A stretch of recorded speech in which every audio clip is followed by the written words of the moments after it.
السلام علیکم ویورز څنګه دی خیر دي نن به تاسو ته یو داسې ټریکس در وړاندې کوم چې اکثر خلکو ته دا مسلې راځي چې مس آفس انسټالوي هغې کې کله ورته فایل کرپټ راځي کله سیډي خرابوي کله یې زبیڼه نه کېږي کله وینډو کې مسلې وي نو نن به مونږ دا زده کوو چې دا به مونږ نت نه څنګه راکوزو او دا به انسټالوو څنګه ویډیو چالو کولو نه مخکې زما ویډیو لایک کړئ او سبسکرایب کړئ زه نوې نوې ویډیوګانې ورکوم او تاسو ته به نوې نوې انفارمیشن راځي ګوګل به تاسو اوپن کړئ مخامخ سکرین باندې تاسو کتلی شئ چې وبلیکئ ګیټ ان ټو پی سي ګیټ ان ټو پی سي تاسو ورکړو دې کې وړاندې ویب سایټ تاسو راشي هغې لپاره کلیک کړئ دا یو داسې ویب سایټ دی چې هر قسم سافټویر ملاویږي تاسو ته زه به پکې دې وخت ورکړم آفس 2010 آفس 2010 ما ورکړو نو دا به سرچینګ وکړي ما دې وخت کې مس آفس 2010 پروفیشنل کلیک کو چې دا تاسو کلیک کړئ نو دې کې به تاسو ته د مس آفس پروفیشنل 2010 د ډاونلوډ لینک به تاسو ته راشي خو هغه به ښکته وي ښکته به تاسو راکوشئ دی کې تاسو به خپلې وینډو ته وګورئ چې تاسو وینډو 32 بیټ ته او که 64 بیټ ته دا به څنګه پته لګي دا مینیمایز کړئ مای کمپیوټر پراپرټیز ته راشئ دلته دلته به یې لیکلي چې دا 32 بیټ وینډو ده ٹھیک ده نو واپس خپل ویب سایټ ته راشئ زما 32 بیټ پکار دی دا به زه ډاونلوډ کړم بیا بعد به کلیک کړم دا به نیټ نه تاسو ته راکوشي چې تاسو سره آی ډي انسټال وي ټیک ده که نه ساده به سره ګوزېږي دا دې وخت به ورته راشي مونږ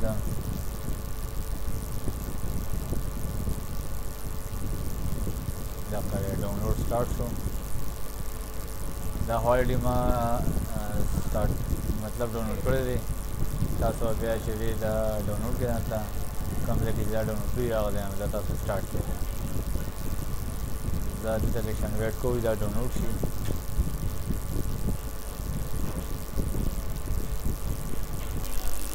دې نه پس به تاسو دا فایل چې کوم ځای کې ډاونلوډ شوي وي هلته به راشئ او هغه به ایکسپریټ کړئ ما په دې وخت کې په ډي کې پروګرام کار کې راکړی دی دلته به تاسو ایکسپریټ ورکړئ دا کله ټول ایکسپریټ شي دا به داسې فولډر کې راشي او دا به تاسو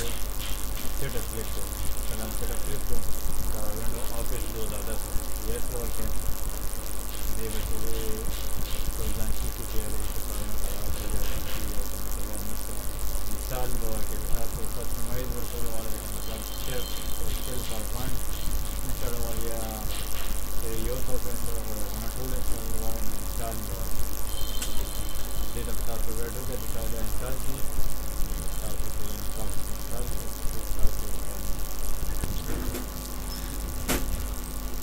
دا به دغه شانتې لږ وخت والي دې ته به تاسو لږ ویټ وکړئ نو ستاسو مس آفس به ټول انسټال شي ده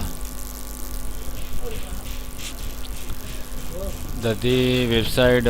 لینک ما ښکته په ډسکرپشن کې ورکړی دی آی کوم تاسو دا چیک کولی شئ راځئ ډایرکټ ډاونلوډ کولی شئ دا طریقه د مس آفس 2010 2007 او 2013 مطلب دا چې کوم مس آفس سافټویر پروګرامونه دي هغې ټول همدغه طریقه ده دې طریقې سره تاسو انسټالیشن کولی شئ دې طریقې سره تاسو چې دی خپل کار روانولی شئ دې کې به تاسو څه قسمه پریشاني نه راځي داسې دغه بني فایل میسنګ بني دا نیټ نه دي هر یو شی ټیک ټاک پرې دی دا ځان سره تاسو سیو کې پړي کې چې کله تاسو وینډو اچوئ نو هغې نه تاسو بیا چې دی انسټالیشن کولی شئ ایزي طریقې سره بغیر نیټه چې کله دا انسټالیشن کمپلیټ شي نو دا به کمپلیټ یور آفس ایکسپیرینس پر راشي دا به کلوز کړي اوس به دا تاسو کولاوی څنګه دې لپاره به تاسو